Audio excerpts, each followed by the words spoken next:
Good morning guys. So as of 2 a.m. right now si Bagyong Tino update diri sa Talisay, ni hinay na ang uwan and then hisugod na og kusog ang hangin.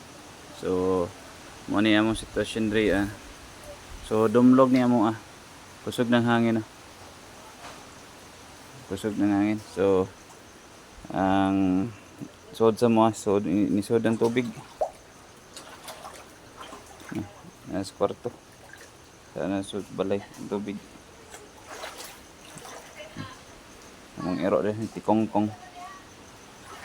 So sa gawas na mo is daghan na siya tubig gyapon.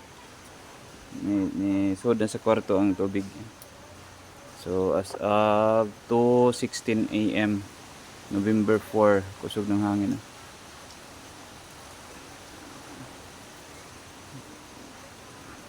Di pa kayo kusog ang uwan.